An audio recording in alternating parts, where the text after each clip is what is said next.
Hola, ¿qué tal? ¿Cómo estamos? Excelente día. Y vamos a iniciar esta sesión de actividades el día de hoy aquí en la Universidad Pedagógica con una exposición de un tema muy interesante que es procesos cognitivos y aprendizaje.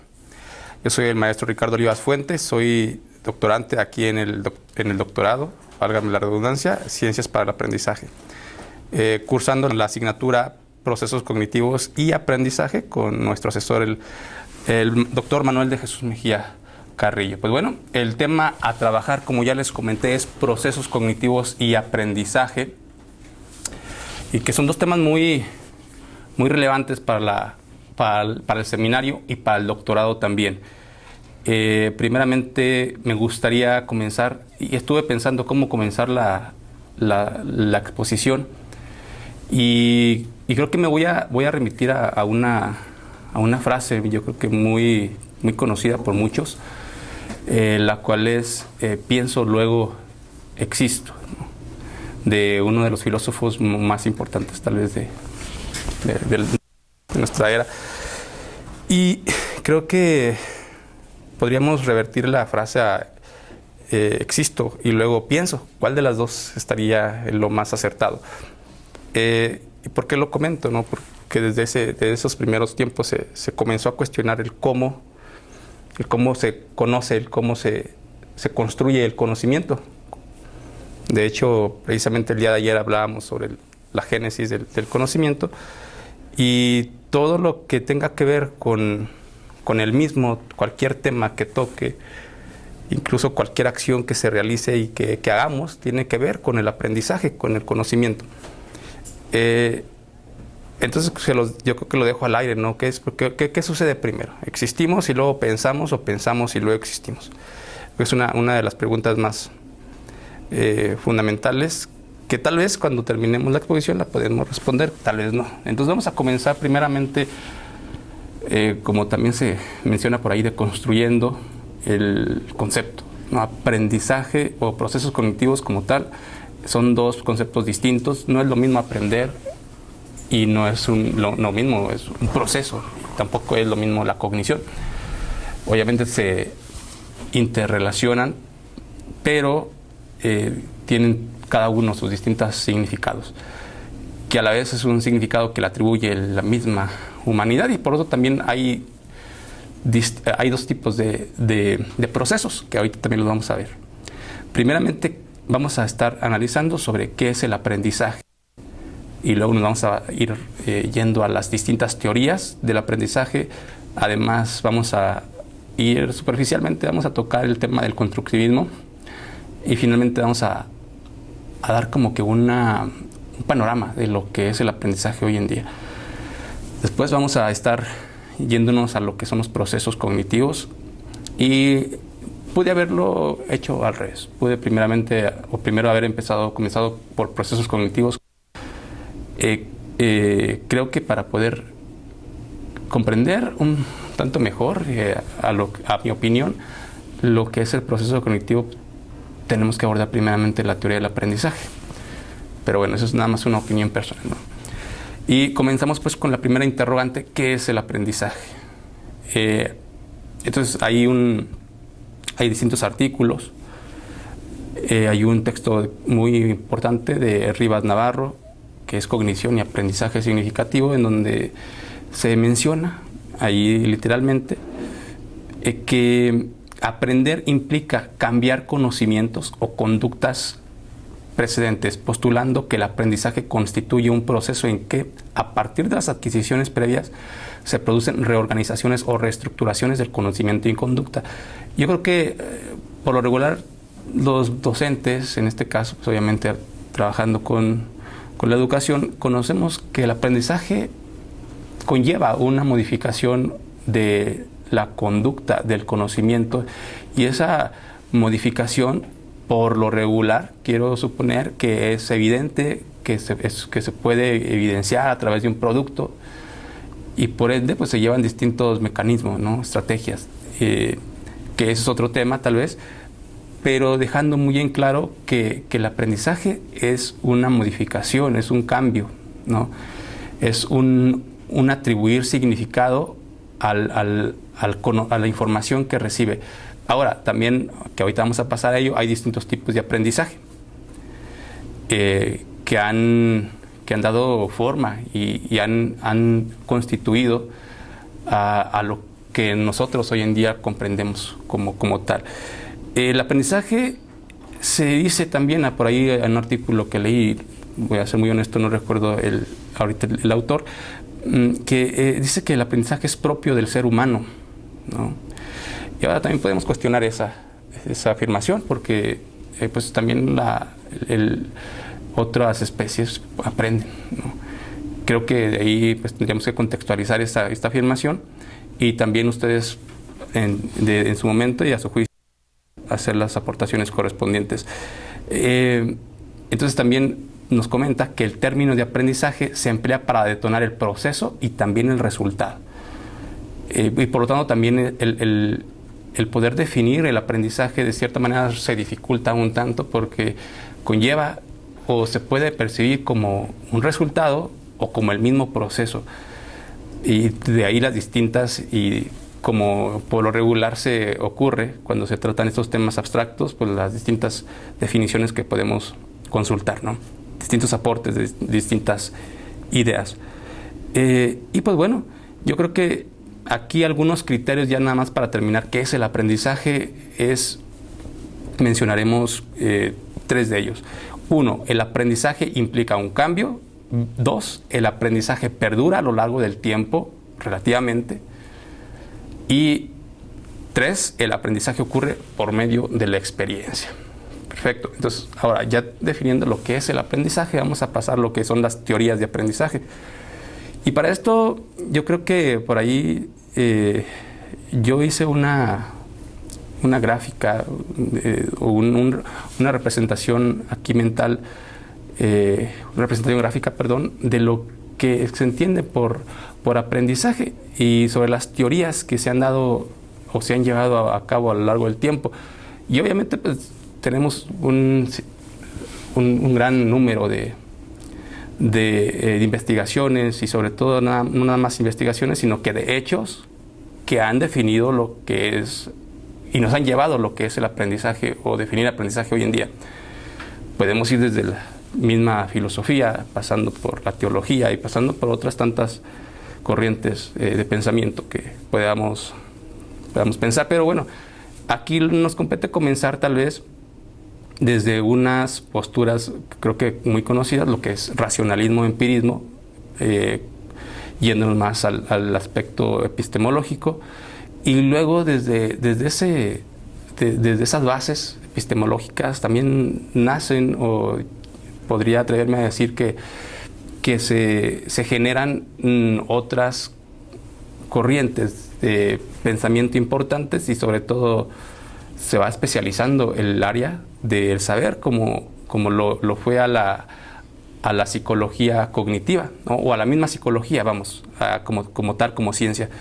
Entonces vemos una transformación en la forma en que concebimos el aprendizaje. Se hacen los primeros experimentos en unas escuelas o corrientes psicológicas como el estructuralismo, el funcionalismo, y donde retoma un poquito, un tanto más de fuerza, a mi punto de vista, es con el conductismo. En esta parte, pues se comienza una visión muy contundente de estudiar el aprendizaje a través de los estímulos, a través de las respuestas, a través de los castigos, de las recompensas, ¿no? De la misma operación como tal. Y pues bueno, hay una muy buena aceptación por parte de la comunidad científica en ese momento, y luego, como todo, y también como en algún momento Kuhn lo señaló, existe una revolución, y de repente se viene una nueva forma de ver el pensamiento y por lo tanto el aprendizaje, con lo que terminamos con el cognoscitivismo, o bueno, se comienza a dar, en donde pues se comienza a cuestionar, ¿no? Esta parte de no se trata solamente de una máquina donde se recibe un estímulo y una respuesta, un cuerpo totalmente mecanizado, sino que existen muchos procesos que se dan a lo largo del recibimiento de esta información, no sé, hay muchos procesos que no vemos y que no se están estudiando. Eso se estuvo comentando en ese momento y surgen a raíz de ello pues distintas teorías, como es la teoría, o bueno, se toma por ejemplo para el estudio del aprendizaje, por ejemplo la teoría del procesamiento de la información, las teorías de la percepción con la Gestalt, el mismo constructivismo, que yo creo que es el que más, el que ahorita hoy en día seguimos viendo en planes y programas, en todo lo que tiene que ver con la didáctica y la pedagogía. Yo creo que está impregnado en la esencia del constructivismo. Y aquí les digo, ahí se puede ver como que una línea del tiempo, pero también a través de esta línea del tiempo, una línea que avanza, que progresa, pues se ve también que se percibe el aprendizaje y que se va definiendo. Ahí también Rivas Navarro lo define como el aprendizaje se inicia en dos modalidades, el aprendizaje implícito, el explícito, ¿verdad? Para después también mencionar sobre otras modalidades de aprendizaje, por ejemplo el asociativo o el de asociación y el aprendizaje por construcción, que finalmente van a recaer algunas teorías de aprendizaje, bueno, algunas formas de aprender. Por ejemplo, tenemos el aprendizaje literal, asociativo, reproductivo, significativo y elaborativo. Y bueno, habiendo dicho esto, vamos a pasar ahora, como les comenté, superficialmente a tocar el tema del constructivismo, porque es importante, sobre todo por lo que hoy en día o en la actualidad conseguimos como aprendizaje, ¿no? Obviamente hay estudios y sobre todo la neurociencia también ha aportado mucho a este campo y creo que por lo mismo el constructivismo sigue vigente hoy en día. Pues hablamos del constructivismo como un resultado, un producto del mismo cognitivismo, ¿verdad? Hay exponentes muy importantes como Piaget, como Vygotsky. Se habla sobre el constructivismo no como una teoría como tal, sino que una corriente epistemológica precisamente. Y tenemos también ahí algunos representantes muy importantes y creo que para mí, en mi opinión, Ausubel es uno de los aportes que ha sumado y que se ha tomado más, tal vez se ha comercializado más a esta corriente, ¿no? Sobre todo, ¿por qué? Porque el constructivismo precisamente toma el aprendizaje o toma en cuenta el aprendizaje ya que tiene el alumno para darle un significado. Entonces, algo muy importante de lo que se puede retomar del constructivismo es darle el significado necesario a los procesos cognitivos del alumno y sobre todo que estos procesos cognitivos sean situados y de esta manera se pueda llegar a un aprendizaje significativo, ¿no? Hablamos, ahora sí vamos de lo general a lo particular y vamos a hablar de distintos tipos de aprendizaje. Tenemos el aprendizaje implícito, el aprendizaje explícito. ¿Y qué es el aprendizaje implícito? Pues el aprendizaje implícito es este aprendizaje que se nos da de manera inconsciente, ¿verdad? De manera tácita, sin tener conciencia de ello, aprendemos. Ese es un aprendizaje que por lo regular se da de manera natural y lo podemos ver en alguna acción. Yo creo que un ejemplo muy, muy peculiar es el de un infante pone su dedo en una llama, ¿no? Una flama de una vela, se quema y inconscientemente aprendió. Él no quería, no estaba consciente de que quería aprender, a que se iba a lastimar y aprendió de esa acción. Entonces hay un aprendizaje implícito de por medio. Y tenemos los aprendizajes explícitos, los aprendizajes conscientes, los que la persona busca. Y por lo regular estos aprendizajes explícitos se dan en las instituciones, en la escolaridad. Ahí es donde podemos ver otro tipo de aprendizaje, modalidad, porque esto lo caracteriza la persona, el infante o el sujeto está dispuesto a aprender, o sea, está consciente de que está aprendiendo algo. Y algo muy interesante también que mencionan algunos textos es que el aprendizaje o el proceso de aprendizaje es un aprender a desaprender y reaprender. Entonces, para aprender tenemos que vamos a modificar lo que ya sabíamos. Y así funciona. Sobre todo en el aprendizaje significativo, por ejemplo, un ejemplo dado, la información nueva se acomoda, ¿no? Se ancla de tal manera que modifica y le da un nuevo significado a la información que ya había. Por lo tanto, no se puede decir que se tiene la misma información, sino que se reaprende de lo que ya se tenía, ¿no? De lo que ya se sabía. Algunas modalidades básicas del aprendizaje, pues tenemos el aprendizaje por asociación y el aprendizaje por construcción. ¿A qué se refiere esto? El aprendizaje por asociación, por lo regular, y también se menciona que es de un carácter cuantitativo, es un aprendizaje más literal, ¿no? Recordar y utilizar más la memoria a corto plazo, datos y cualquier otra situación muy contundente, y tenemos el aprendizaje por construcción, donde también se le atribuye un carácter cualitativo, y refiriéndose a que el aprendizaje por construcción precisamente invita al sujeto a ir más a profundidad y a construir, a crear y a utilizar procesos cognitivos más complejos. Bueno, por ejemplo, el aprendizaje significativo constituye una forma de aprendizaje precisamente por construcción, ¿sí? ¿Por qué? Porque relaciona conocimientos previos y los relaciona con los que ya se tienen. Entonces, de ahí puede crear, de ahí puede analizar, juzgar, y todas estas acciones propias de un ser a un nivel ya, pues, consciente de la realidad, y sobre todo con toda la intención de aprender y de progresar. Tenemos pues también, como les comenté, vamos a platicar un poquito sobre lo que es el aprendizaje formal, no formal e informal, que es lo que se vive hoy en día. Hay un documento muy importante que es el Marco de Cualificaciones aquí en México, que define a la perfección lo que es el aprendizaje formal, no formal e informal.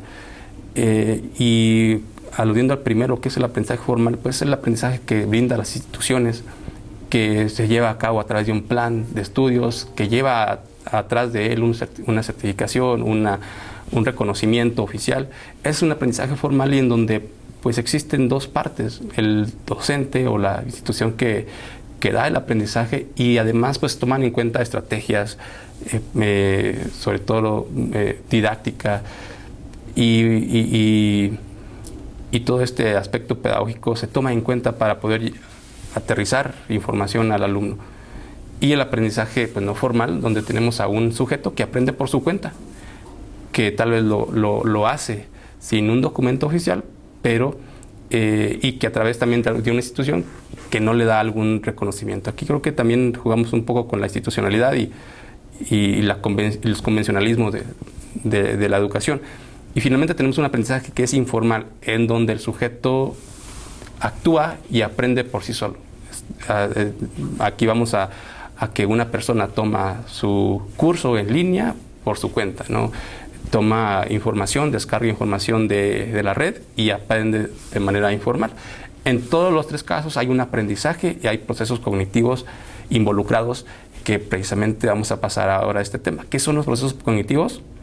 Pues son acciones internalizadas que permiten codificar la información del mundo, representarla, es decir, presentar información externa en un plano interno, transformando, codificando, sintetizando, elaborando, almacenando y recuperándola a su vez. Entonces, creo que haciendo una diferencia, una distinción entre lo que es aprendizaje y procesos, supongo que el proceso cognitivo es este acercamiento, es este primer acercamiento a la realidad, a la información, y el aprendizaje es el proceso que se lleva a cabo, y además se puede dar, vuelvo a repetir, de manera implícita, explícita. Por lo tanto, creo que la gran distinción entre un proceso cognitivo y el aprendizaje como tal, que también, como ya les comenté, se puede ver como un producto o como un proceso, es esta, ¿no? Los procesos cognitivos se dan y y son como que un primer acercamiento a la realidad. Incluso tenemos dos tipos de procesos cognitivos: los básicos y los superiores. Yendo al primero, que se refiere a los procesos cognitivos básicos, hay algo muy importante que también aquí señalan los autores: es que estos procesos cognitivos básicos prácticamente se dan en todos los seres vivientes, o en la mayoría de los seres que habitan aquí nuestro planeta, y son procesos inferiores, ¿no? ¿Por qué? Porque se diferencia mucho de los superiores, porque los superiores precisamente se le atribuyen más al ser racional, a los humanos como tal. En cuanto a los primeros, el procesos cognitivos básicos, tenemos uno: percepción, atención, memoria, lenguaje y cognición. Y vamos, desglosamos rápidamente cada uno de ellos. La percepción es este recibimiento y esta interpretación de una realidad, en donde se toman fragmentos de esa realidad y se van procesando para, de cierta manera, llegar a representar mentalmente el objeto o el fenómeno que se está atendiendo.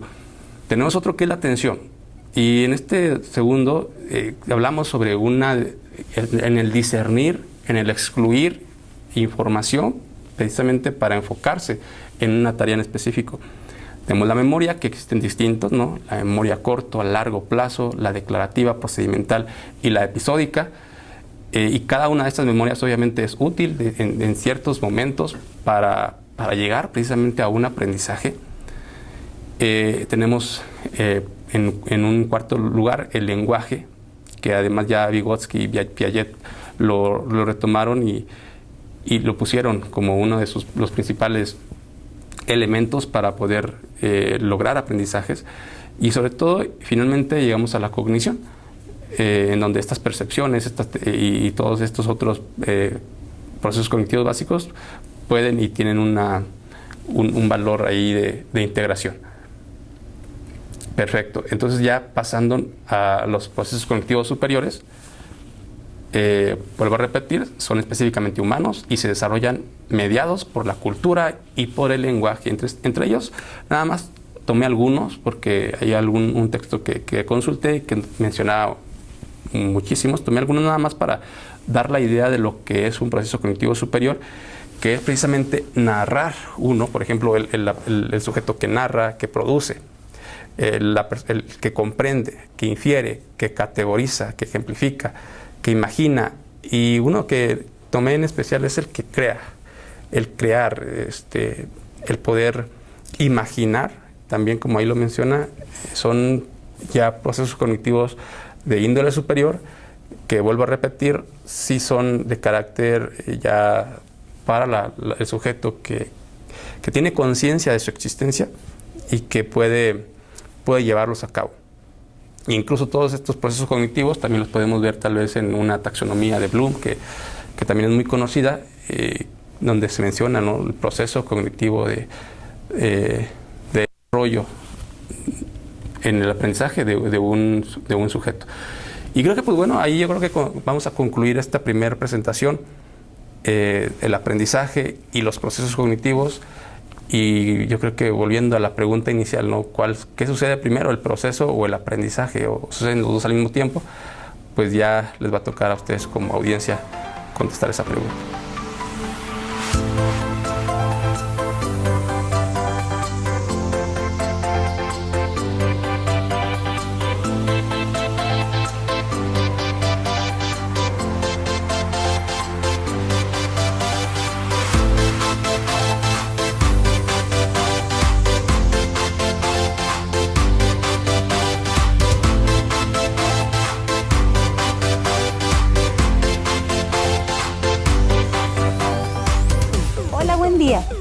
a nuestro seminario de procesos cognitivos de aprendizaje. En nuestro segundo semestre del doctorado en Ciencias del Aprendizaje, los compañeros preparamos una serie de exposiciones que vamos a presentar el día de hoy.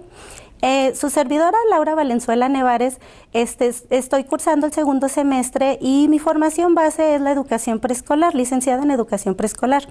Yo les voy a hablar esta mañana sobre el aprendizaje mediado. Si bien esta es una teoría que se refiere en la idea de que el aprendizaje es más efectivo cuando un niño o un individuo es apoyado por otro que tiene más experiencia, está más experimentado o bien es más competente en alguna materia, no únicamente para niños, ¿verdad? Puede trabajarse en otros niveles. Este proceso de enseñanza es el aprendizaje mediado. Esta teoría fue desarrollada por Lev Vygotsky.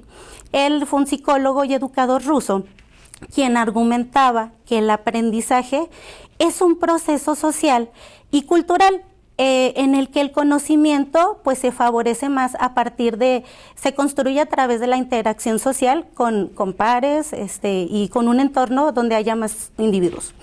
Y la mediación es un factor clave en la adquisición del conocimiento. En este sentido, el mediador actúa como un guía y va ayudando al alumno a entender y resolver problemas, proporcionando así pues la información y estrategias para resolver situaciones que antes no podía abordar. El objetivo pues del mediador es que el alumno adquiera habilidades y conocimientos de una manera pues más efectiva y competente conforme este proceso. Hay algunas otras teorías aparte de la de Lev Vygotsky, como la del trabajo colaborativo de Alan Collins y John Seely Brown, donde ellos manejan que según esta teoría, los estudiantes al trabajar juntos por una meta en común, tienen más esta parte de reforzamiento y de apoyo. Entonces, en el aprendizaje colaborativo, el mediador actúa como un facilitador que brinda la orientación y estrategias para que el alumno pueda ir mejorando, y el mediador viene siendo entonces una guía y experto en esta materia. Pues igualmente la teoría de la actividad de Engström, él nos dice que la función del mediador es como guía y facilitador en este proceso de aprendizaje, y ahí es donde pues uno como adulto o docente va proporcionando a los alumnos la orientación y ayuda para que pueda participar de manera más efectiva en los retos cotidianos que se le vayan presentando. Entonces, estas teorías proporcionan diferentes perspectivas sobre lo que es el aprendizaje mediado y destacan todas ellas la importancia de la interacción social, o sea, que se ven apoyados por la colaboración, la participación, y esto a su vez favorece que haya una reducción en la carga cognitiva del proceso de aprendizaje. Entonces, esta teoría del aprendizaje mediado se ha aplicado a muchos ámbitos educativos, desde educación inicial, educación preescolar, educación especial y también educación superior. Si bien, como anteriormente mencioné, yo estoy dentro del nivel de educación preescolar, pues me es relevante este tema porque en esta etapa del desarrollo de los niños, ellos apenas están iniciando en adquirir sus habilidades y conocimientos que les van a ser efectivos durante el resto de su preparación, ¿verdad? Y de la vida. Entonces, la guía que nosotros como docentes o padres podamos darles desde este inicio va a ir generando que ellos tengan una base sólida para su futuro aprendizaje y desarrollo. Entonces, en este nivel de preescolar, como mediadores, nosotros, ya sea, como mencioné, ¿verdad?, papás o docentes, podemos proporcionar una orientación y ayuda para los niños en este proceso en los que ellos van adquiriendo sus habilidades y conocimientos. Por ejemplo, es muy común que llegan y a veces pues no tienen la experiencia o se les dificulta armar un rompecabezas. Entonces nosotros como docente, mediador o padres, nosotros podemos dar sugerencias y una orientación de cómo encontrar las piezas, cómo comenzar a encajarlas, y en este proceso estaríamos actuando como un mediador, dándole apoyo y algunas estrategias para que desarrollen estas habilidades. Para ser un mediador del aprendizaje, pues el reto que tenemos es conocer y comprender las teorías y modelos de aprendizaje mediado, incluyendo pues la teoría sociocultural de Vygotsky, la teoría del aprendizaje colaborativo y algunas otras teorías también. ¿Qué más? Pues a través de nuestra, seguir buscando, ¿verdad?, esta capacitación. Las teorías pues van mejorando con el tiempo, entonces nos corresponde pues comprender, actualizarnos, seguir comprendiendo estos conceptos, y es importante tener pues estas habilidades sólidas de la mediación. Implica saber cómo guiar y orientar a los estudiantes para que estos adquieran habilidades y nuevos conocimientos. Entonces, para nosotros es importante mantenernos actualizados, estar checando conferencias nuevas que salgan sobre esta temática, publicaciones académicas y pues también grupos de discusión. Muchas gracias.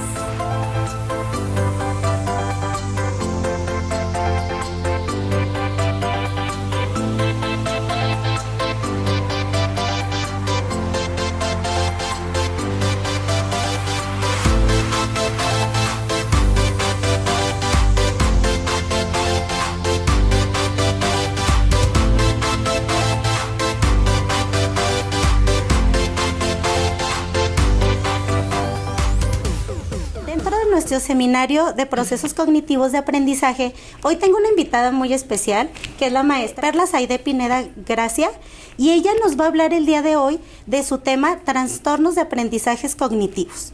Entonces te doy la bienvenida, Perla. Adelante, muchas gracias. Hola, muy buenos días. Muchas gracias por la presentación, compañera Laurita. Mi nombre es Perla Saide Pineda Gracia. El día de hoy pues les voy a hablar respecto a los trastornos de aprendizaje cognitivo, recordándoles que pues soy estudiante del doctorado de Ciencias para el Aprendizaje. Bien, pues este tema es muy importante. ¿Por qué? Porque los trastornos de aprendizaje pues se ven y se suman dentro de los aprendizajes del niño. Pues les voy a explicar un poquito de la historia de estos trastornos, cuáles son y por qué se derivan.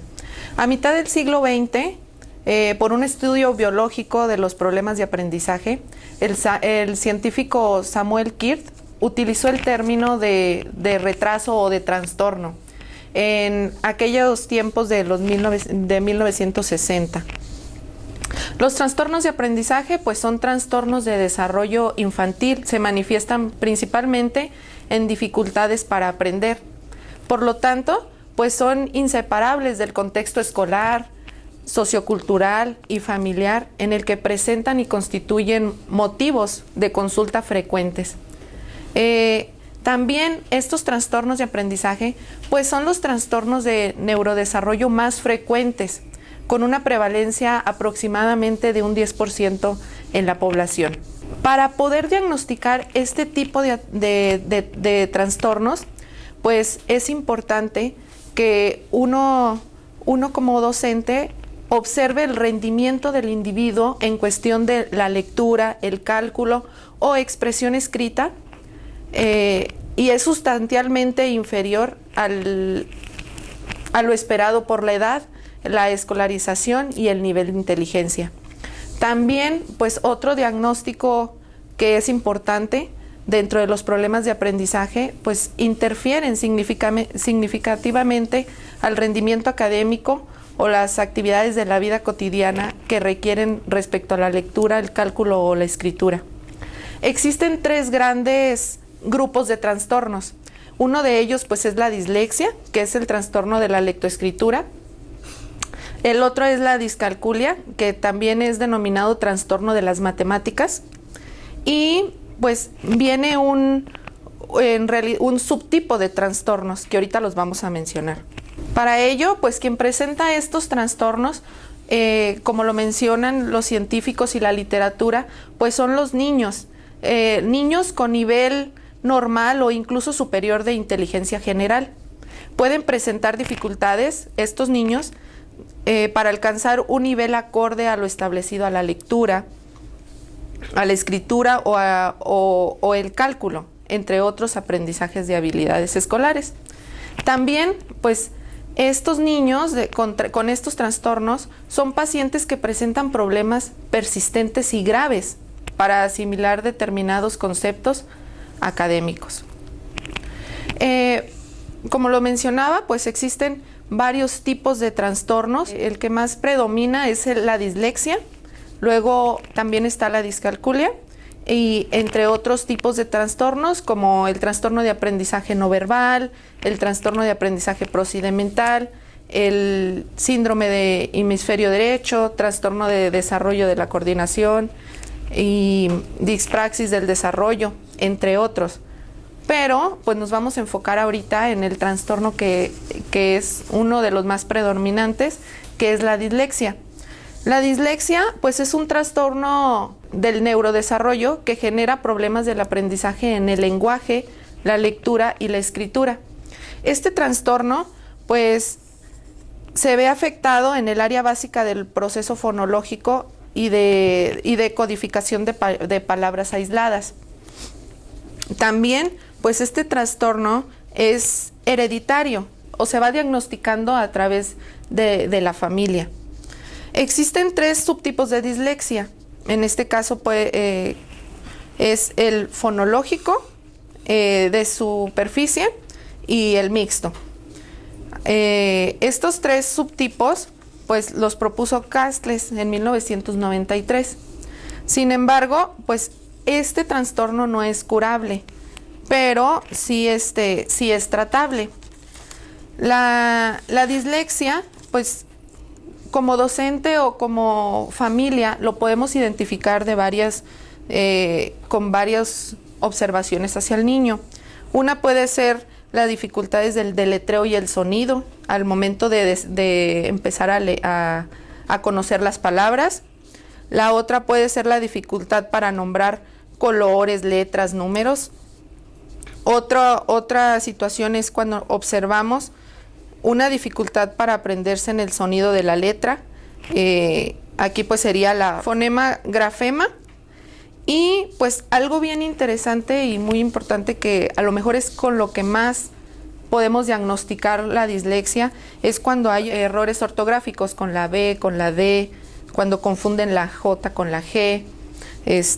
Y pues otra de las situaciones es la lectura con muchos errores. Esto es lo que se observa al momento de que el niño tiene este tipo de trastorno. Y también pues en el aula como docente este tipo de trastorno se puede aterrizar poniendo estrategias compensatorias, técnicas de estudio, incluso utilizando la tecnología. Pasándonos al otro tipo de trastorno, pues es la discalculia. La discalculia es un trastorno específico en el procedimiento del numérico, del procedimiento numérico y del cálculo. Este tipo de trastorno tampoco es está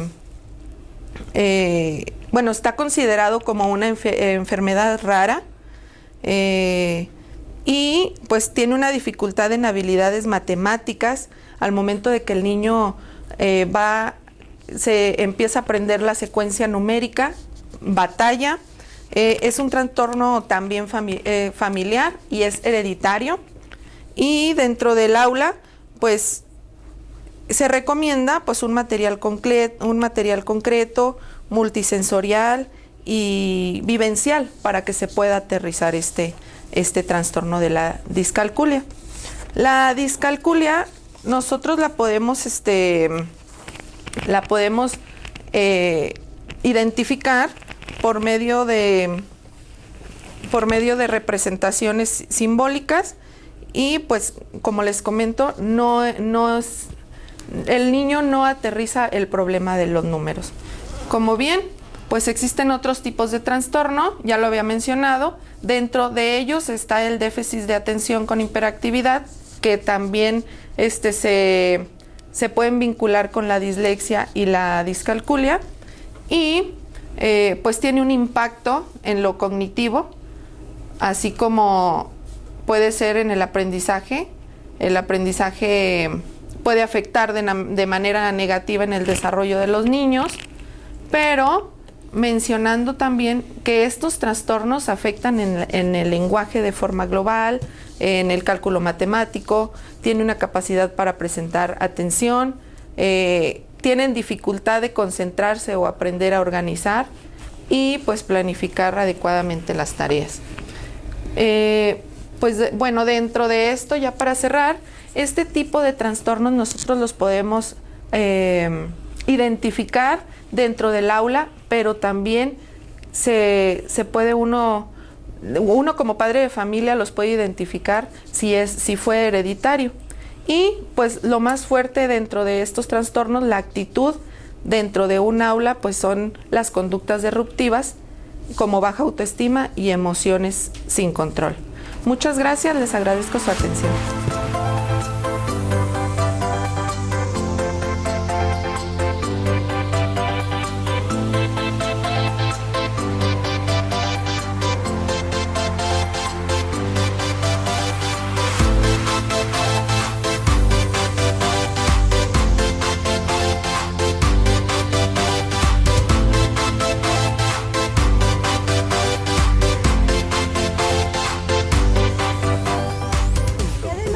Contenta, está mi compañera Lizeth Quiñones Bravo, es estudiante del segundo semestre del doctorado en Ciencias del Aprendizaje, y dentro de nuestro seminario sobre procesos cognitivos de aprendizaje, ella nos va a presentar el día de hoy el tema estrategias de aprendizaje. Bienvenida, Liz. Bueno, pues empezando, principalmente vamos a identificar la diferencia de una estrategia y una técnica. Las estrategias tienen un carácter intencional y esto implica, por lo tanto, un plan de acción, mientras que las técnicas son mecánicas y rutinarias. Por ejemplo, si el alumno desea comprender un mensaje a partir de una información, este puede utilizar una estrategia de selección, lo cual le va a ayudar a separar lo que es más irrelevante de lo irrelevante, y por lo tanto va a utilizar como técnica el subrayado. Les voy a mencionar dos conceptos. Según Weinstein y Meyer, las estrategias de aprendizaje son conductas y pensamientos que un estudiante puede utilizar para su aprendizaje, y la intención es influir en su proceso de codificación. Y la segunda es como la filosofía de una computadora. Beltrán 2003 nos menciona que la información se puede adquirir, almacenar y recuperar de muchas maneras, en función del programa de estrategias que utiliza, o sea, en función del software. De modo que el software puede cambiar, modificar o renovar según cuáles sean los objetivos del procesador. Entonces, para Beltrán, las estrategias son el gran software educativo. Por lo tanto, estos dos autores que menciono se basan en la teoría cognitivista, poniendo a las estrategias de aprendizaje en un objetivo que debe ser cada vez más importante para el sistema educativo, en donde los alumnos manejen sus propios procesos de pensamiento. Les voy a hablar un poco de la clasificación. Hay muchos tipos de clasificación, pero yo les voy a mencionar aquí las que tienen más coincidencia con dichos autores, como Prince 1989 y González y Turón 1992. Están las estrategias cognitivas, las cuales nos ayudan para aprender, codificar, comprender y recordar la información.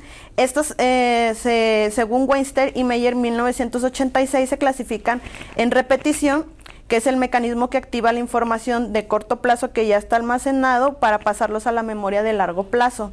La elaboración integra información relacionada con la nueva información ya almacenada en la memoria. Y la organización intenta combinar los elementos informativos seleccionando como un todo coherente y significativo. También tenemos estrategias metacognitivas, las cuales requieren conciencia y conocimiento de variables de la persona, de la tarea y de las estrategias. Y tenemos las estrategias de manejos de recursos, los cuales influyen aspectos claves que condicionan el aprendizaje, como lo son el control de tiempo, la organización del ambiente de estudio, el manejo y el control de esfuerzo. Las estrategias de aprendizaje en la estructura cognitiva del alumno. Bueno, vamos a empezar con lo que nos mencionaba Ausubel. Decía que el factor importante en el aprendizaje era lo que el alumno ya sabía, y en base a el docente tenía que enseñar. El docente no puede enseñar de manera autoritaria, ya que si lo hace, se va a hacer un aprendizaje mecánico, el cual en no existen subsensores donde se almacene la información, y esta no se va a almacenar de manera significativa, sino de manera arbitraria. De modo que Brodsky, 1992, considera las estrategias de aprendizaje como rasgos esenciales de un buen procesador de la información, lo que implica la integración de variables cognitivas, motivacionales, personales, situacionales dentro de los componentes principales del sistema cognitivo. Pero esto no es suficiente, ya que es preciso cambiar la dirección del aprendizaje y sus estrategias, porque no solo es facilitarle al estudiante el aprendizaje cognitivo, sino también enseñarles que son perceptores y manifestadores del mundo en el que viven, y que aparte aprenden de sus errores. O sea, estas se entrelazan con lo motivacional y con lo emocional. Ahora, el papel del profesor en las estrategias de aprendizaje. Dice Beltrán, 1993, que el docente se resume en los siguientes aspectos: que es un verdadero pensador, un especialista en la toma de decisiones, un experto que posee una amplia base de conocimientos, es un verdadero mediador y un modelo para el alumno. El docente en la actualidad le faltan muchas competencias para desarrollar. Tiene que fortalecer las habilidades básicas, como lo son el mediador, como es orientador y como es el guía. El docente presenta un gran reto, porque la finalidad es aplicar las estrategias de aprendizaje para ofrecer un conocimiento eficiente que permanezca y continúe abasteciendo a través del tiempo. Pero él tiene un gran reto, porque debe de incluir estas estrategias para soluciones reales que se implementen en ámbitos locales y que impacten de forma global para resolver los problemas que afectan la continuidad de la vida en el planeta que habitamos. Y por último, las estrategias de aprendizaje van separadas o incorporadas al currículum. Tenemos dos autores.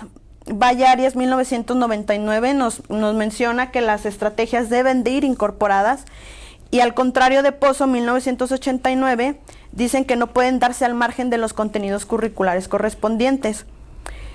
De modo que las estrategias de aprendizaje deben de estar incorporadas al currículum, ya que dependiendo de los contenidos o aprendizajes esperados que se piensan lograr en el alumno, se van a seleccionar y diseñar las estrategias que mejor logren dichos aprendizajes o contenidos. ¿Qué pasó con la pandemia del COVID-19? Los alumnos no estaban preparados y no tenían las estrategias correctas, y tampoco el docente estaba preparado. Entonces el COVID transformó el acto educativo basado en el conocimiento a basarse en las emociones. Y sería todo.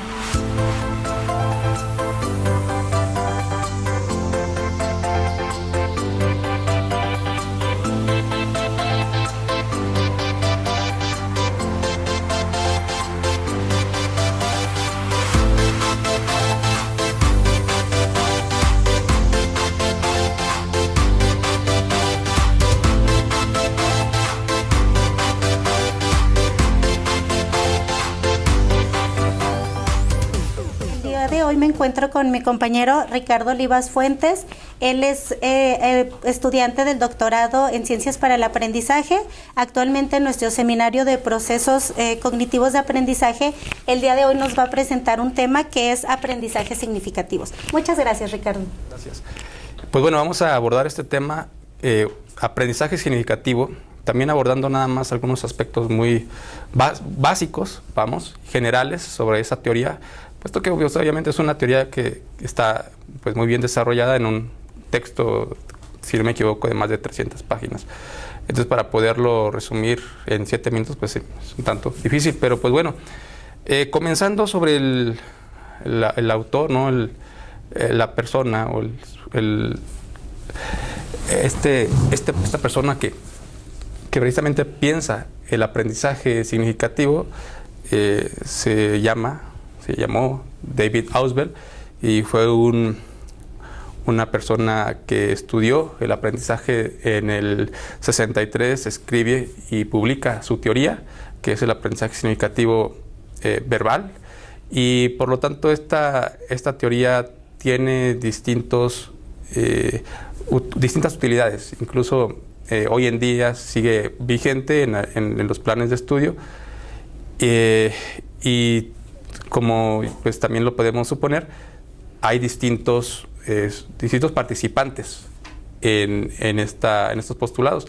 Uno es precisamente el maestro o el docente o la persona que está llevando a cabo impartiendo el aprendizaje, el que educa, el que comparte la información, y la otra pues es el aprendiz, ¿verdad?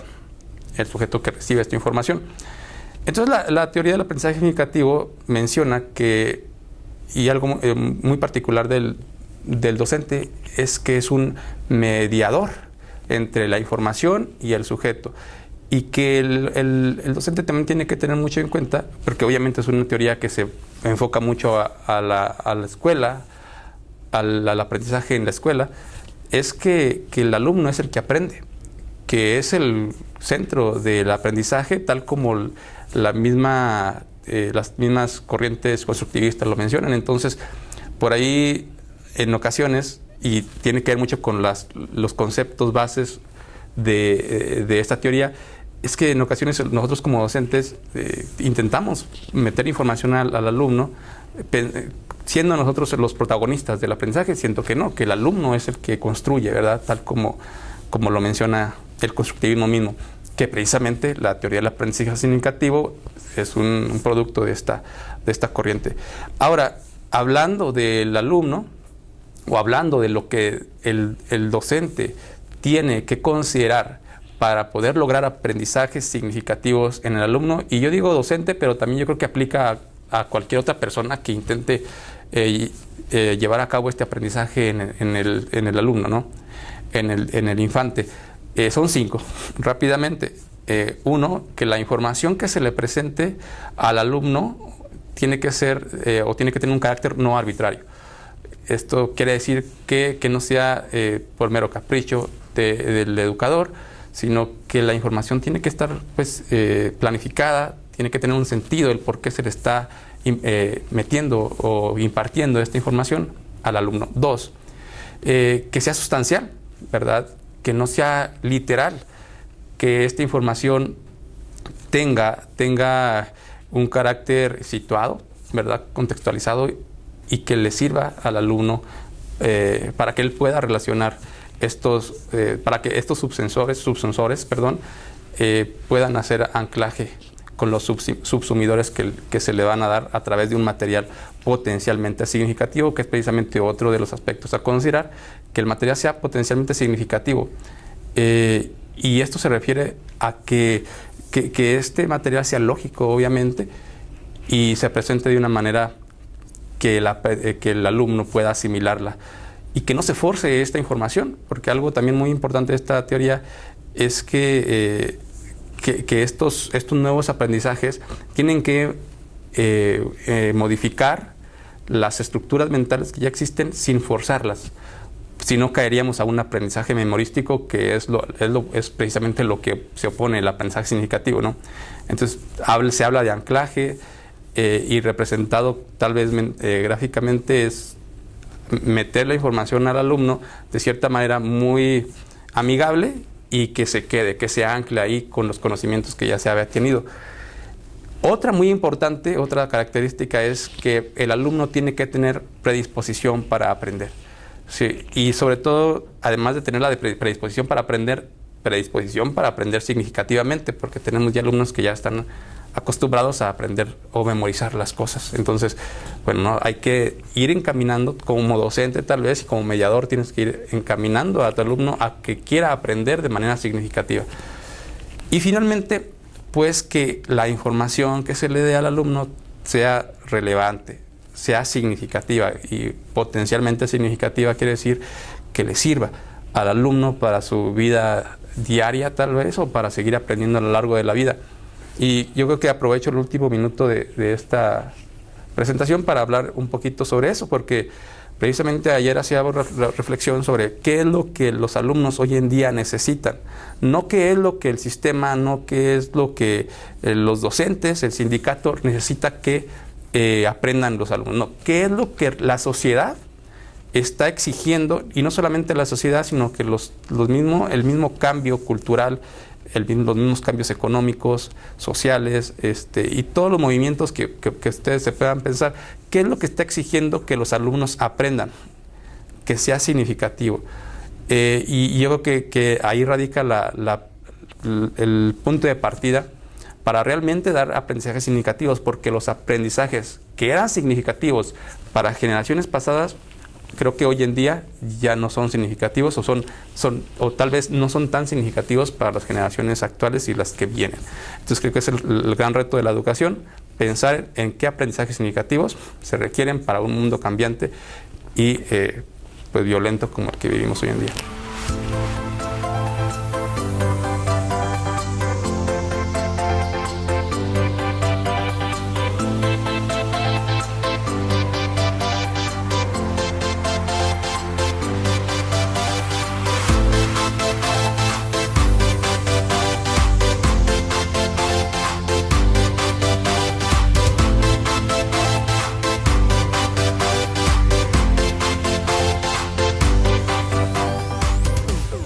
Dentro de nuestro seminario de procesos cognitivos y aprendizajes a cargo del doctor Manuel de Jesús Mejía, tenemos la participación de Ana Guadalupe Acevedo Romero.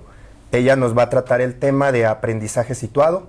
Es estudiante del doctorado en Ciencias para el Aprendizaje aquí en la UPD. Bienvenida. Gracias, maestro.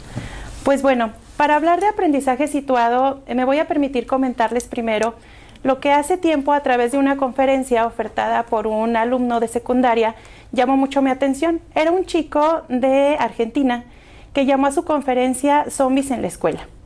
Este chico durante 15 minutos hablaba acerca de cómo la escuela le quitaba tiempo para aprender. Y decía que no era solamente un sentir propio, sino que lo compartía con sus compañeros. Eran zombies porque solamente veían una rutina, seguían todos los días una rutina donde veían el pizarrón, anotaban en su libreta y contestaban exámenes. Y esto lo repetían día tras día, disciplina tras disciplina. Después llega un artículo que llama mi atención, donde Edgar Morin, en uno de los fragmentos, menciona que cada vez hay una separación más grande y profunda entre los saberes divididos, fragmentados de las disciplinas, con los problemas tan globalizados, tan transnacionales y planetarios que tiene la sociedad. Y entonces pienso en los comentarios de este chico adolescente y pienso en los comentarios de Morin y digo, entonces, ¿qué pasa? Hay un problema y hay un desfase entre la realidad y el sector educativo. Yo visualizo dos líneas, pero las visualizo paralelas, donde por un lado está creciendo y está avanzando con modelos educativos la educación. Se están diseñando programas, pero también por otro lado va avanzando la realidad con sus problemas, con su violencia, con corrupción, con violencia, y también con cosas positivas, con avances tecnológicos que posibilitan la educación. Sin embargo, estas líneas son paralelas, no se tocan. ¿Y qué hay en medio entonces? En medio puede haber muchísimos comentarios, incluso todos hemos escuchado tal vez en alguna ocasión algún maestro decir, chicos, yo ya tengo mi título, a los que les debe de interesar es a ustedes. Pero también hay alumnos diciendo, es que para lo que yo voy a hacer, la escuela no me sirve. Chicos sintiéndose zombies, como este argentino que decía, la escuela me está quitando tiempo, yo necesito salir y aprender. Entonces, esto queda en medio y hay diferentes procesos que han tratado de aproximarse a formar un puente que los una. Las ciencias cognitivas han tratado de crear este puente. Y este puente que tratan de realizar, ellos lo hacen resaltando en los aspectos tanto contextuales, ambientales o prácticos, y dándole al aprendizaje como tal un sentido tanto situado como activo.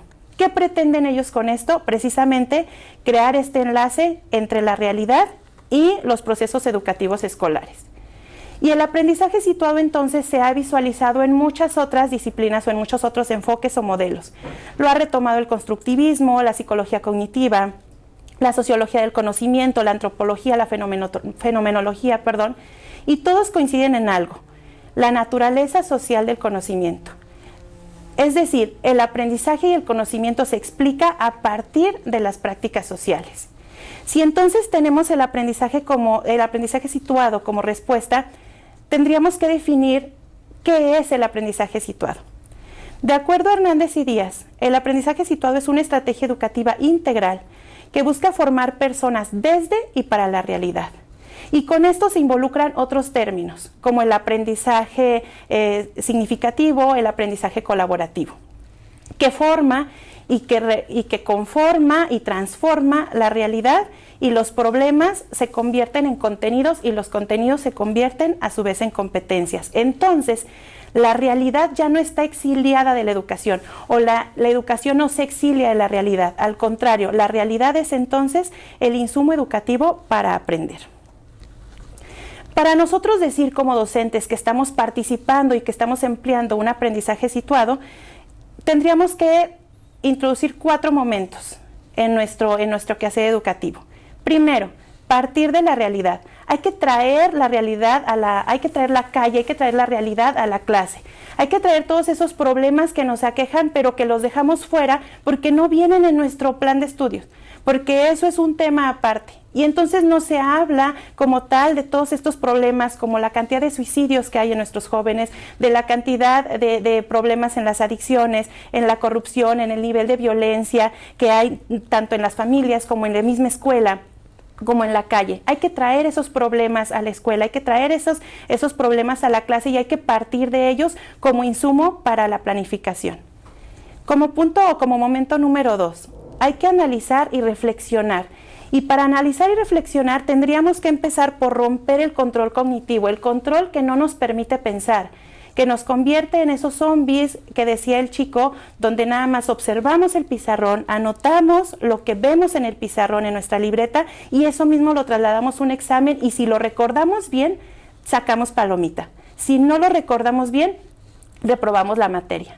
Hay que quitarnos ese control cognitivo, hay que aprender a pensar, hay que aprender a analizar esa realidad, hay que aprender a debatir, hay que aprender a estar en la incomodidad de un tema que no está ad hoc, que no vamos a escuchar respuestas tal vez que nos gustan de nuestros alumnos, pero hay que aprender como docentes y hay que aprender como alumnos a traer esa realidad al aula. Momento número 3, hay que resolver en común. El trabajo colaborativo en el aprendizaje situado es básico, porque implica hacer, implica practicar, implica aplicar aquello que estamos analizando y aquello que estamos realizando. Y esto nos liga al momento número 4, que es comunicar y transferir. Hay que contagiar a los demás de aquello que a mí me impacta y que yo quiero transformar en lo que estoy observando y lo quiero transformar y llevar a la calle, y así como la calle viene a mi escuela, yo también los resultados, lo que yo hago aquí, también lo genero para allá. Es importante entonces pensar en que sí hay una opción para ligar la realidad con la escuela y sí hay una opción para transformar la cultura.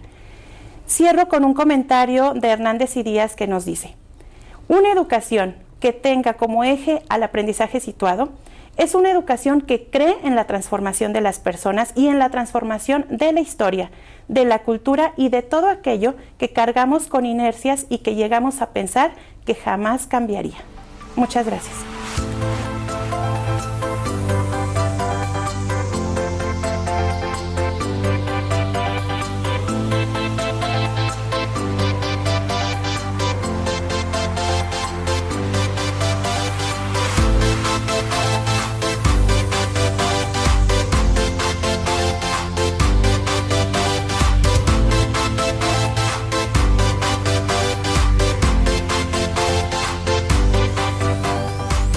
dentro de nuestro seminario Procesos Cognitivos y Aprendizaje, a cargo del doctor Manuel de Jesús Mejía. Tenemos la participación de Ana Luz Salaiz Escobedo con el tema de aprendizaje estratégico. Ella es estudiante del segundo semestre del doctorado en Ciencias para el Aprendizaje aquí en la UPD. Bienvenida. Hola, ¿qué tal? Buenos días. Gracias, maestro Francisco, por la presentación. Iniciando, para la sociedad actual es fundamental que las personas se apropien y empleen capacidades de aprendizaje que les faciliten ser independientes y autónomos para poder afrontar cualquier situación que se les presente en la vida cotidiana dentro del dominio intelectual. Entonces, el aprendizaje estratégico, según Monereo 2001, se basa en las actividades que se desarrollan los estudiantes, lo cual les permite tener control, organización y planificación dentro de su proceso de enseñanza, pues las estrategias de aprendizaje son fundamentales para el desarrollo tanto cognitivo como cognitivo del individuo. Para definir más específicamente el aprendizaje estratégico, lo podemos hacer desde 3 enfoques diferentes. El primero es como sinónimo de estrategias de aprendizaje. Porque las estrategias de aprendizaje conducen a la toma de decisiones de manera consciente o inconsciente, donde el alumno elige, recupera y domina una estrategia de manera coordinada para lograr aprender los aprendizajes de un objetivo planteado. El enfoque número 2, como aprendizaje de estrategias, radica en que los alumnos reconozcan la capacidad de evocar, adaptar o crear estrategias alternativas que atiendan las condiciones de cada situación. El enfoque 3, como aprendizaje de calidad, viene dado el aprendizaje estratégico como un constructo de procesos internos que involucran cognitivos, motivacionales y emocionales, con estrategias que promocionan aprendizajes efectivos, puesto que se logra alcanzar el objetivo propuesto, y eficientes, porque además de que se logra el aprendizaje efectivo, se logra mediante el uso óptimo del tiempo, de los recursos y el esfuerzo, según Valenzuela, 1998.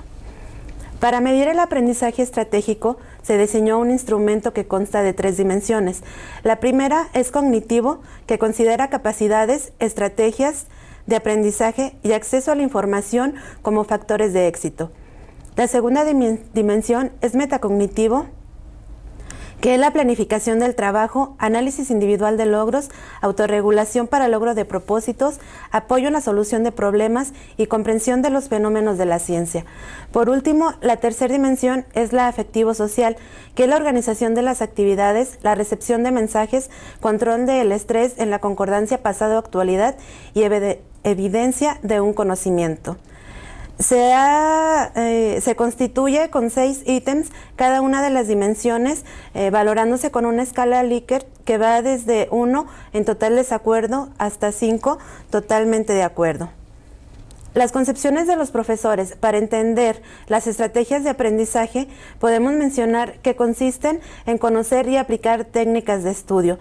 Esto hace referencia a que los alumnos deben aplicar algunas técnicas para aprender, sugiriendo cómo y cuándo es mejor estudiar.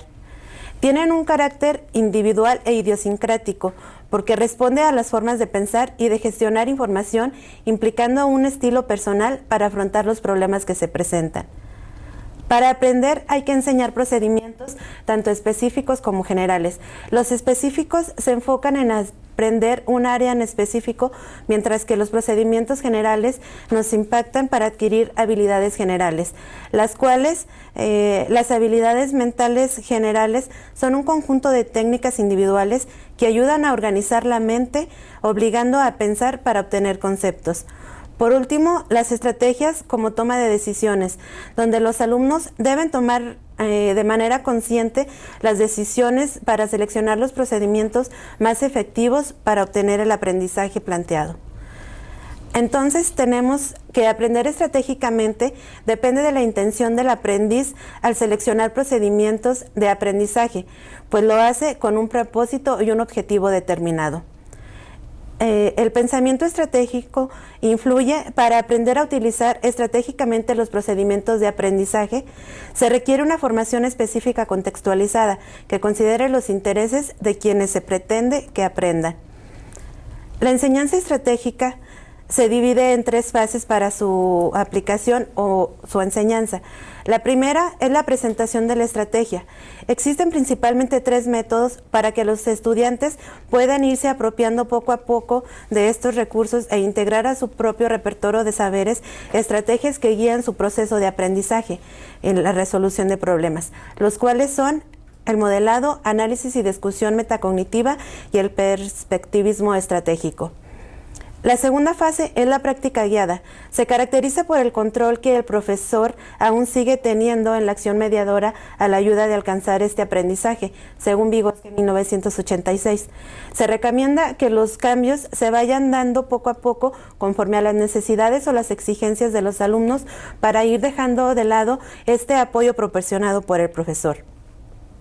Algunas fórmulas metodológicas empleadas para esto son la interrogación y la autointerrogación metacognitiva, el aprendizaje cooperativo, así como el análisis para la toma de decisiones. La tercera fase es una práctica autónoma, la cual se da en el momento en el que el aprendiz ha interiorizado la estrategia y ha logrado dominarla. A continuación se describen algunos métodos que son eficaces, como la elaboración de autoinformes, revisión de estrategia de resolución y evaluación por portafolios. Para concluir, tenemos que aprender estrategias se basa en el logro de la autonomía y del dominio de estrategias para aprender. Con el dominio de los métodos de enseñanza estratégica, enseñar una estrategia implica ceder o transferir progresivamente el control de las estrategias. Por mi parte es todo. Gracias por la atención.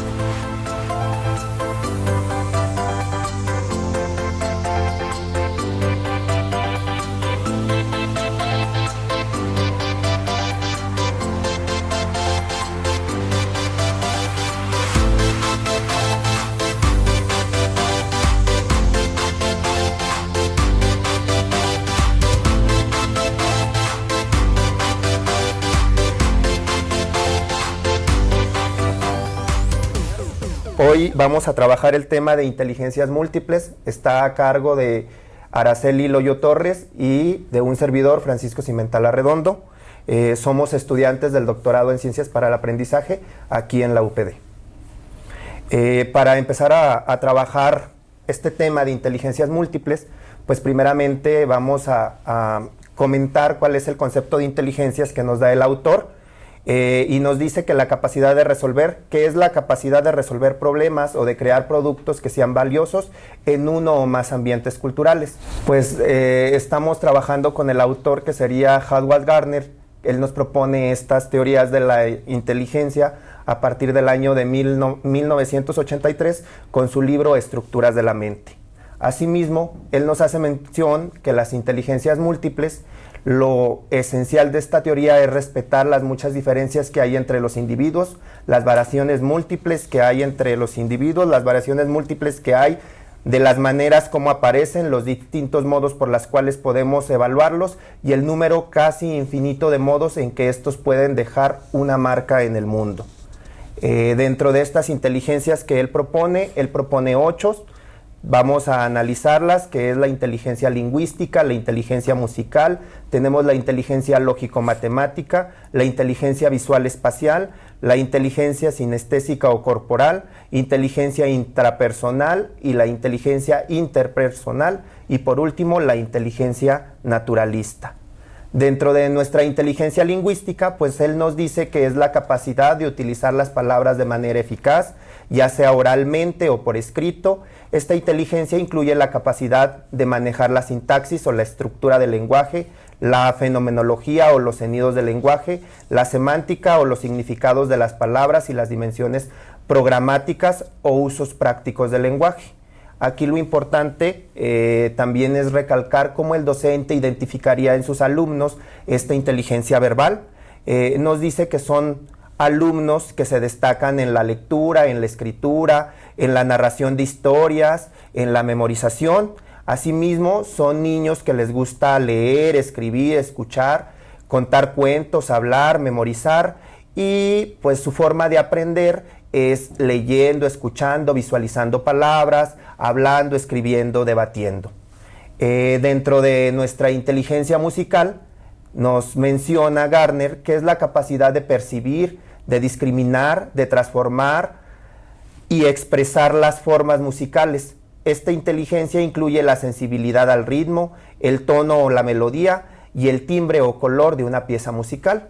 Aquí el docente identificaría en sus alumnos esta inteligencia musical porque destacan en cuanto a cantar, en reconocer sonidos, en encontrar melodías, en seguir un ritmo. Asimismo, son alumnos que les gusta cantar, tararear, tocar un instrumento o escuchar música.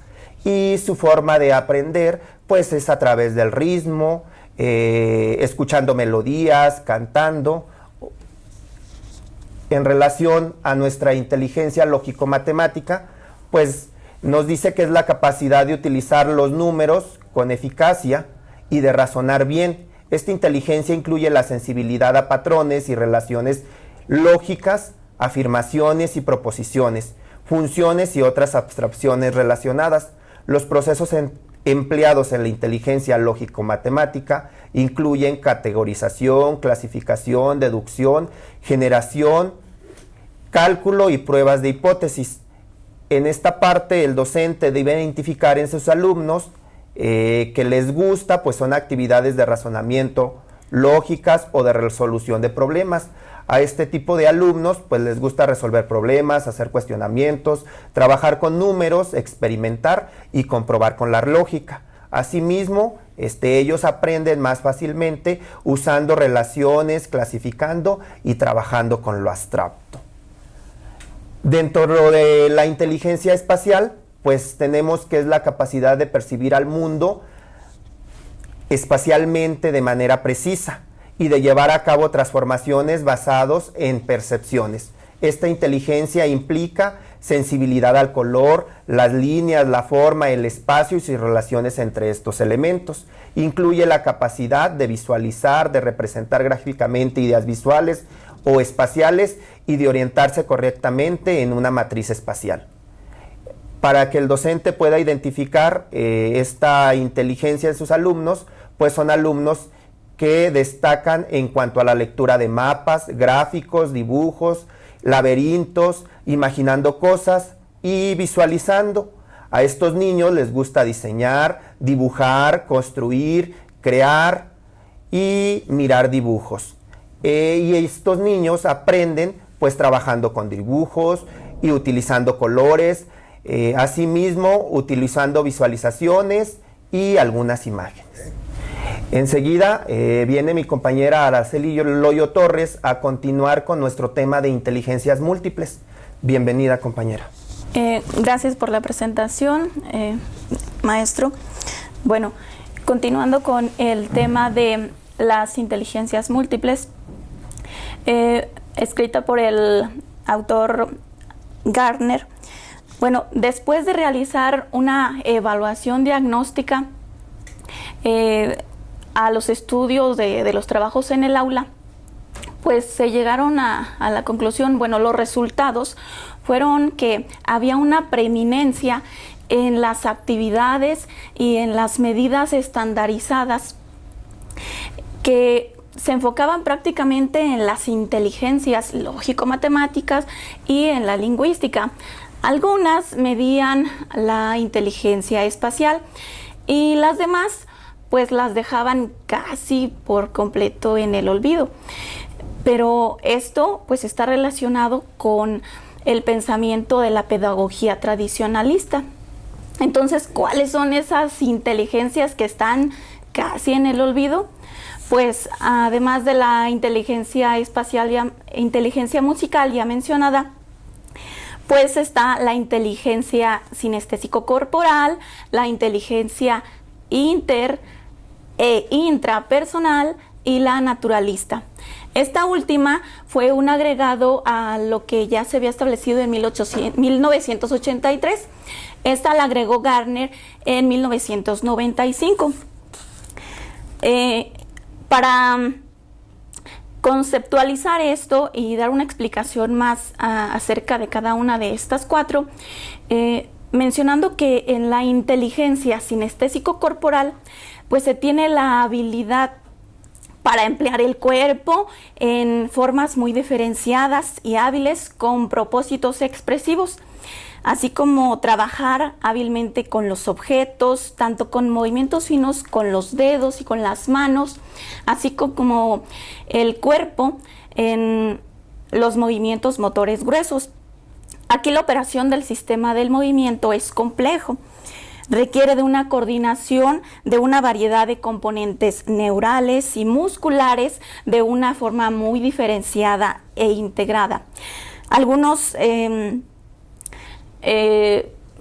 exponentes, o más bien donde se desarrolla mejor esta habilidad, pues es en los deportistas, en los bailarines, en los actores, pero algunos estudios revelan que cuando hay deficiencias en esta inteligencia, pues se tiene dispraxia, o sea que no hay esa coordinación en el movimiento. Ahora bien, la inteligencia intrapersonal es el desarrollo de aspectos internos de una persona. Es la capacidad medular que opera aquí, es en el acceso a la vida propia sentimental, esa progresión propia de afectos o emociones, la capacidad para efectuar al instante discriminaciones entre sentimientos de dolor o de placer, y en base a esa discriminación pues va a depender que el individuo se involucre más en una actividad o bien se aleje de ella. Algunas personas que trabajan mucho esta inteligencia, pues les gusta trabajar solos, reflexionar, seguir sus intereses. Los podemos observar muchas veces en el aula, bueno, o más bien en la hora del receso, que casi no se juntan con nadie. A la hora del receso les gusta estar un poquito más, como decirlo así, en su mundo, pero porque les gusta estar más solos. En la inteligencia interpersonal mira hacia afuera, hacia la conducta, los sentimientos y las motivaciones de los demás. En algunas personas esta inteligencia se refleja con aquellos que pues tienen muchos amigos, les gusta hablar con la gente, pero cuando esta inteligencia no se logra concretar con ese propósito de esas motivaciones o sentimientos hacia los demás, entonces hay una característica muy especial, que es que no se tiene empatía, y pudiera ser también que no pudiera ser, es una característica de aquellas personas con trastorno del espectro autista, en las cuales pues no logran identificar las emociones de los demás. Ahora, en la inteligencia naturalista, algunas partes del lóbulo temporal están dedicadas a nombrar y reconocer las cosas de la naturaleza, a entender los fenómenos que hay a su alrededor. Un ejemplo de ello, pues, es el del científico Carlos Darwin. Sin embargo, pues han surgido algunas interpretaciones falsas, por ejemplo, que todos los temas deberían ser enseñados de 7 o 8 maneras diferentes, o que el propósito de la escuela es identificar y dar a conocer las inteligencias a los estudiantes, posiblemente administrando 8 nuevos tests estandarizados. Esto también se ha llevado a comentarios de que sea la teoría de las inteligencias múltiples parte de los neuromitos, porque algunos estudiosos sobre el tema consideran que solamente debe haber una inteligencia, y algunas de las llamadas inteligencias solamente como talentos.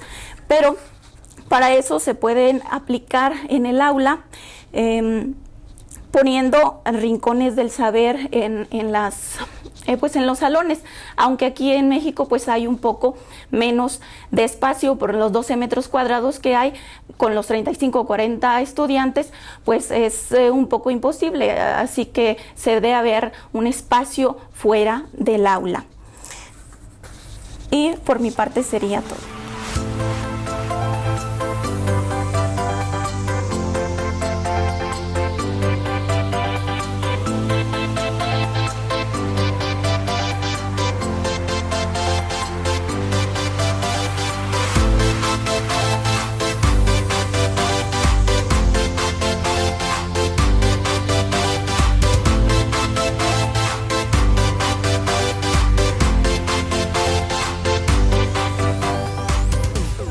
estamos aquí para presentar algunos de los trabajos realizados en el seminario Procesos Cognitivos del Aprendizaje a cargo del doctor Manuel de Jesús Mejía.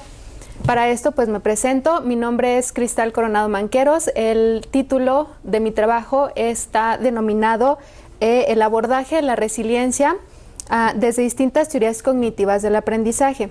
Y bueno, para esto me di a la tarea de realizar un análisis teórico sobre el constructo de resiliencia como tal. Para esto es importante mencionarles que la resiliencia, la temática de resiliencia, si bien ha sido utilizado en estos tiempos de manera frecuente, no se tiene una base sólida en cuanto a su teoría, están muy dispersas las definiciones y pues a raíz de esto es que me di el atrevimiento de realizar, estoy en ese proceso de realizar una construcción teórica que me permita en ese sentido realizar la relación con estas teorías cognitivas del aprendizaje. Para eso pues consideré algunos autores y a voz de los mismos es que establecí esta relación teórica entre la definición de resiliencia con las teorías cognitivas. Para ello consideré pues a Feuerstein, perdón por la pronunciación, él aborda su teoría de la modificabilidad de las estructuras cognitivas del aprendizaje, considerando el papel de mediador, en este caso el profesor, citando una frase utilizada en sus trabajos, yo puedo decidir cambiar hacia una dirección o hacia otra. Para esto también considera la teoría de Vygotsky, como muchos la conocemos, habla sobre la Ley General del Desarrollo Genético. En esta menciona dos conceptos como lo es el proceso interpersonal e intrapersonal. Para el primero, pues hace referencia a esta relación entre los sujetos para posteriormente convertirse en un proceso intrapersonal, que tiene que ver ya con la interiorización de estos conocimientos en el sujeto. Hace uso de herramientas como es el lenguaje y el pensamiento. Bien, también consideramos la teoría constructivista ontogenética de Piaget, en la cual habla sobre sus estadios de desarrollo, este proceso genético que tienen los niños desde que nacen, pues, al momento de adquirir estos aprendizajes. Consideré también la teoría de Bandura sobre el aprendizaje social, como tal lo dice la teoría, asegura que el aprendizaje tiene lugar en un proceso social. La teoría de Ausubel y su aprendizaje significativo, el cual establece que el aprendizaje se da a partir de asimilación de un aprendizaje en las estructuras cognitivas ya existentes. Y bueno, ya para concluir, establecí esta reflexión sobre la definición teórica de resiliencia, la cual me atrevo a decir que no hay una definición que aborde elementos cognitivos, y si es entonces que la resiliencia se puede utilizar o se puede construir a partir de estas interacciones sociales, y si es un proceso que se da quizás ya en determinada etapa genética del ser humano. Y pues eso sería todo. Muchas gracias.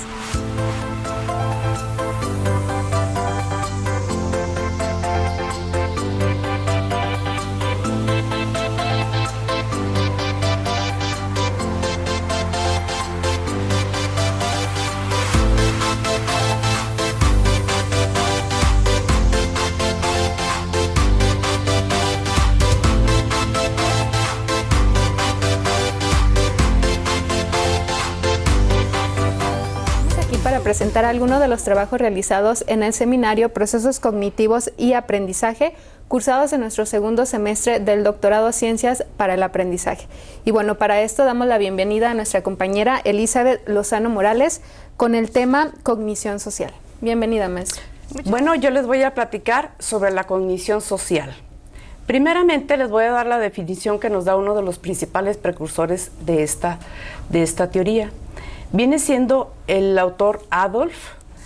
Para él, los procesos neurobiológicos, psicológicos y sociales, por medio del cual se perciben, se reconocen y se evalúan los eventos sociales para posteriormente generar en comportamientos como la respuesta más adecuada a las circunstancias.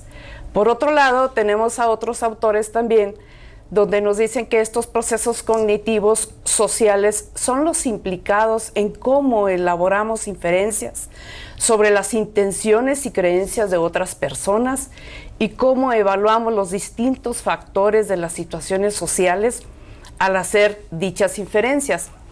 También tenemos otros autores por ahí. Está el autor Fritz Heider. Él nos aporta la teoría de la atribución, nos explica de cómo las personas infieren las causas de los comportamientos propios y ajenos a partir de pistas externas y externas. Y el autor Harold Kelley, él con su teoría, creador del modelo covariacional de la atribución, es cómo las personas usan la información sobre la consistencia, el consenso y la distinción para inferir las causas de los comportamientos. El autor Leon Festinger, con su teoría de la disonancia cognitiva, él nos dice cómo las personas experimentan un malestar psicológico cuando tienen creencias o actitudes incoherentes o contradictorias y cómo intentan reducirlo mediante el cambio o la justificación. También tenemos por ahí a Salomon Asch con su teoría de la conformidad social. Esto es cómo las personas se dejan influir por la opinión mayoritaria o por la presión grupal, incluso cuando esta es claramente errónea. Y también Stanley Milgram nos dice en la teoría de la obediencia a la autoridad. Esto es que mostraron cómo las personas son capaces de infligir daño a otros por el simple hecho de seguir las órdenes de una figura de autoridad. Entonces, también por otro lado tenemos a Albert Bandura con su teoría del aprendizaje social cognitivo. Él nos dice que las personas aprenden por observación e imitación de modelos y cómo regulan su conducta mediante procesos cognitivos, motivacionales y afectivos. Daniel Kahneman nos dice en su teoría del juicio y la toma de decisiones bajo incertidumbre cómo las personas usan dos sistemas cognitivos para procesar la información, uno rápido e intuitivo y otro lento y racional. Amos Tversky, él nos dice que la teoría de las perspectivas, cómo las personas evalúan las opciones en función de su valor subjetivo y su probabilidad percibida. Por último tenemos a Lev Vygotsky.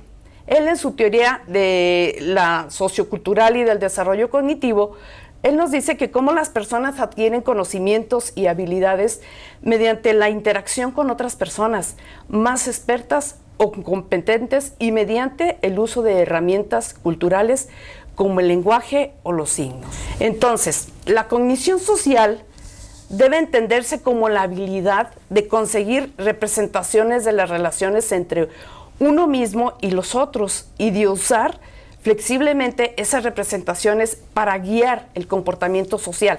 Esto es, se inician primero con la neurocognición, o sea, la cognición social es una capacidad que actúa adaptando el funcionamiento cognitivo del individuo a su funcionamiento social. Entonces de ahí sigue lo que es la cognición social. Entonces, por medio de las competencias sociales ya surge lo que es el funcionamiento social global. Tenemos por ahí distintas investigaciones de la cognición social de varios autores. Hay investigaciones centradas en el estudio del déficit cognitivo no sociales. Tenemos evidencias empíricas que relacionan la cognición social con el funcionamiento social. También en donde se le asigna un papel de variable mediadora entre la básica neurocognición y el funcionamiento social. Entonces, el desarrollo de la cognición social para que se dé, esta está ligada a la adquisición de habilidad para representar las intenciones de otras personas y las creencias, así como la habilidad de compartir las emociones y sensaciones de los demás. Cada una de estas habilidades muestran diferentes trayectorias autogenéticas que reflejan el desarrollo de diferentes neurocircuitos subyacentes en las personas. Entonces, tenemos los componentes de la cognición social. Primeramente tenemos el procesamiento de la emocional, luego tenemos la teoría de la mente, enseguida tenemos la percepción social y al final tenemos lo que es el estilo o sesgo atribucional. El procesamiento emocional, significa que la evaluación del procesamiento emocional se ha centrado en la percepción de las emociones a través de los rostros. Y la teoría de la mente se refiere a la habilidad de explicar y predecir el comportamiento de otras personas mediante la atribución de estados mentales independientes al de ellos. Y la percepción social es la habilidad para valorar reglas, roles y el contexto social. Por último, tenemos lo que es el estilo o sesgo atribucional.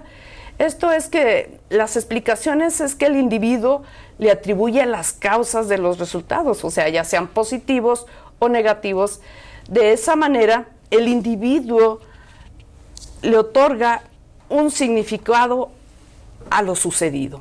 Entonces, tenemos por ahí modelos para estudiar todo lo que es en general estos componentes de la cognición social. También es muy relevante decirles que encontré por ahí varias investigaciones donde relacionan la cognición social cuando estudian el TDAH, el autismo, la esquizofrenia, el Alzheimer. Entonces creo yo que la cognición social es muy importante porque da sustento a este tipo de trastornos de la personalidad. Por mi parte es todo.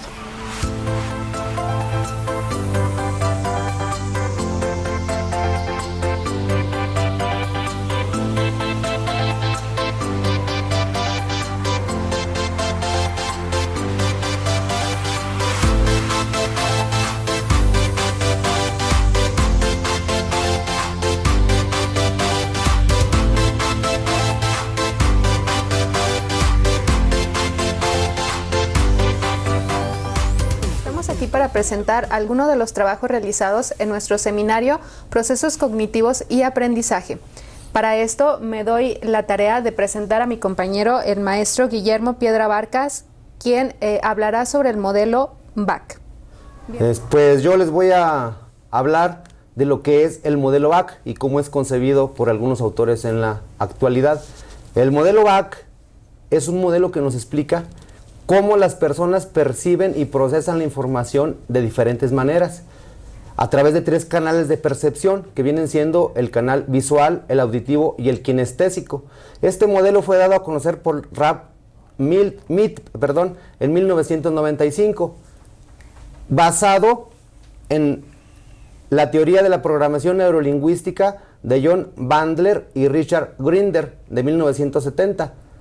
Esta teoría de la programación neurolingüística se realizó por estos autores para conocer los modelos que Peirce, Satir y Erickson usaban con sus pacientes en terapias psicológicas. Y de ahí encontraron ellos que hay 3 canales de percepción por los cuales las personas recibimos las sensaciones del exterior, que son el auditivo, el visual y el kinestésico. El kinestésico, también llamado sinestésico, y se refiere a las sensaciones corporales, pero también al olfato y también al gusto. Y estas pueden operar tanto externamente como internamente, es decir, captando los estímulos del medio ambiente, pero también dentro de los procesos psicológicos, como una imagen mental, por decir, como una imagen auditiva, según el estilo de aprendizaje que es más común en la persona. Estos estilos de aprendizaje han impactado mucho en el ámbito educativo y han definido el tipo de estudiante o el tipo de persona. Por ejemplo, una forma de clasificar a estos estudiantes tanto en la conducta como en el aprendizaje es la siguiente. Para lo visual, se considera que el visual, esta persona es visual, dice uno comúnmente, es visual, y esta persona es una persona organizada, ordenada, es una persona preocupada por su aspecto, se le ven las maneja emociones en el rostro. Su estilo de aprendizaje del visual aprende de lo que ve, necesita una visión detallada, le gusta recordar lo que ve, y es en sí su canal de percepción es lo visual, lo que capta a través de la vista. El otro canal es el auditivo, donde la persona es una persona que comúnmente habla solo, pensando, como quien dice, piensa en voz alta, mueve los labios a leer, tiene facilidad de palabra, no le preocupa tanto el aspecto físico, comúnmente monopoliza la conversación, le gusta la música, modula el tono de su voz. En el aprendizaje aprende a través de lo que escucha, se repite a sí mismo el paso a paso para aprender algo. Comúnmente cuando lee, mueve los labios, incluso para pensar algo, hay una voz interna, una forma de estar pensando, hablando al pasito. El otro estilo de aprendizaje es el kinestésico, donde la persona, pues, lo que aprende es a través del esquema corporal, a través de los movimientos, a través de las sensaciones. Es una persona que le gusta tocar todo, se mueve, gesticula mucho, aunque en ocasiones, o comúnmente tiene buena apariencia, pronto descuida ese aspecto porque lo inquieto hace que lo inquieto y su impacto por querer tocar, querer aprender a través del movimiento, pues hace que descuide ese aspecto. Una persona que necesita estar involucrado en alguna actividad para no distraerse, una actividad física, motora. En la escuela, en el ámbito educativo, hay una tendencia muy grande a utilizar estas tres formas de aprendizaje, y se clasifica a los alumnos con estos estilos de aprendizaje, a través de test que se realizan comúnmente al inicio del ciclo escolar dentro del diagnóstico. Aparte de la evaluación académica, se realiza un test de los estilos de aprendizaje para detectar cómo es que los niños aprenden y en cierta forma clasificar y hasta un grado extremo etiquetar. Los test para detectar el estilo de aprendizaje, hay los que son para niños que no leen todavía, con puros dibujos, hasta los que son ya más con preguntas de opción múltiple. Y eso determina, en cierta forma, la forma de trabajar de los maestros. Diseñan actividades diferentes, realizan un acomodo diferente de clases y muchas formas que impactan en la planificación del maestro. Sin embargo, aún con ese gran auge que ha tenido, ese gran impacto que tiene en el ámbito educativo, hay autores que consideran que todo esto es un mito, que no es cierto que los estilos de aprendizaje impactan en la educación y son definitorios para que el alumno aprenda de determinada manera. La OSD, desde el 2002, en un proyecto llamado Mente y Cerebro, manejó esto como un error de interpretación generado por un malentendido, una mala lectura o una mala cita de hechos científicamente establecidos. Y hay muchas investigaciones que dicen que no hay una evidencia científica que demuestre que adecuar la clase a los estilos de aprendizaje va a impactar a los alumnos. Incluso hay investigaciones que ponen a prueba, investigaciones experimentales que ponen a prueba estos estilos de aprendizaje, por decir, una forma que manejan ahí es que se detecten a los alumnos y en una aula se ponga la mitad auditivos y la mitad visuales, en otra aula igual, y eso ahí se pone un maestro, trabaja el estilo visual y otro maestro trabaja el estilo auditivo. Y en los resultados, al final hacen una prueba y ha salido que no tuvo que ver el estilo del maestro para los alumnos que se pretendía mejorar, y del otro lado igual. Entonces, consideran estos autores pues que no hay que tomarlo como tal, como algo así. Sin embargo, hay que utilizarlo y sí detectar, pero que la planificación del maestro impacte de una manera integral, es decir, que la planificación que hagamos dentro del ámbito educativo y el trabajo didáctico con los alumnos sea multisensorial para que los alumnos aprendan por todos los canales y no etiquetar a los alumnos a un solo canal, y la planificación, el impacto sea a través de todos los sentidos y el logro del éxito sea el pretendido. Es todo, muchas gracias.